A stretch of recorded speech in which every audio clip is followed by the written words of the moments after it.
The X-Men reboot team has reportedly been revealed, and the Fantastic Four are set to feature several classic villains.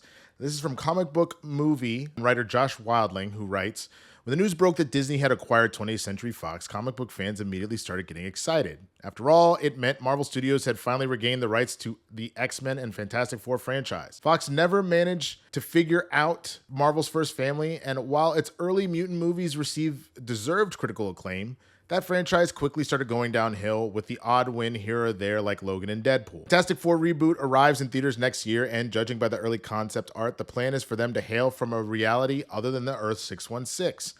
It's a surprising move by Marvel Studios, though we'd imagine Secret Wars will make it so that they're eventually a permanent part of Earth 616. Well, time will tell on that front. Scooper Daniel Rickman shared some exciting new details about the movie today. While we know the team is going to clash with Galactus and Shia LaBeouf version of Silver Surfer, he claims the Fantastic Four will feature multiple villains from the comics in small roles. It sounds like the idea is for them to appear in the first act, presumably meaning we'll see the heroes protecting their Earth from all manners of threats before they rocket into outer space. Not only does this give Marvel Studios the opportunity to showcase the Fantastic Four baddies who've previously been sidelined in preference for Doctor Doom, but it likely explains all those recent casting additions.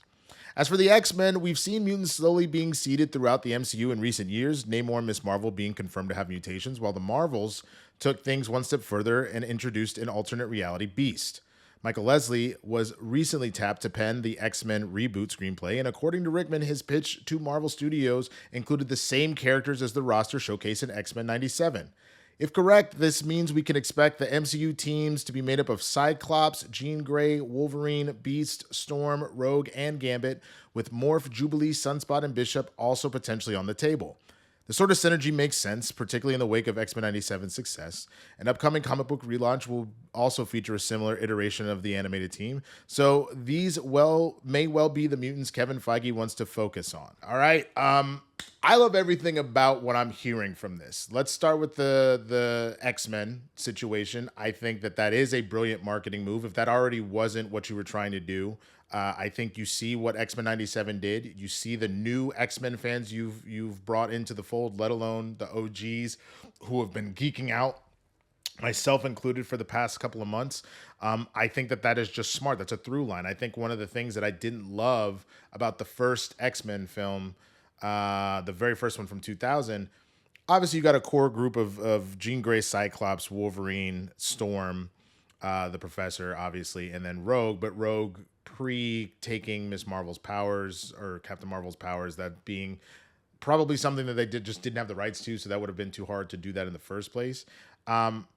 Solid core group there, but I feel like, again, for me, I really got into X-Men with the first X-Men the Animated Series, and that roster was bigger.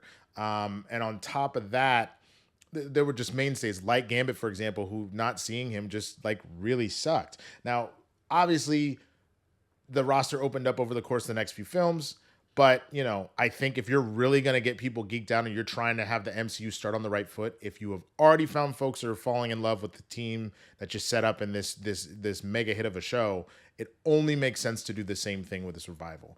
As far as the Fantastic Four, I think that's also brilliant of them to not immediately focus on Doom. That gives Doom more room to come in and grow and be a bigger threat. But it also expands the Fantastic Four for people to realize that they're not just Galactus and Silver Surfer and Doom. Because that's essentially the message you've sent with these three films that have come out previously, is that that's the only people that they deal with. You know, I also think it was smart too. We've talked about this over on Capes and Cows on the Christian Harloff channel, that by having a situation set up where they're not on the Earth that we're on, it actually makes more sense to me, if not that, if they were lost in time, something like that, because why weren't you around when Thanos was snapping out the universe? You know what I'm saying? Why, when the T'Chari invaded, you know, we didn't see a Baxter building in the first place, but why weren't you out there helping the Avengers try and stop what is clearly an alien invasion? Like, that just helps alleviate a lot of the stuff that's going on, if you give us a reason as to why they're here now versus why they weren't here back then. So that's just my thoughts on it. I would love to know your take. What do you think about both these news, about the X-Men team that's coming in and the villains coming in, the Fantastic Four? Let me know in the comments.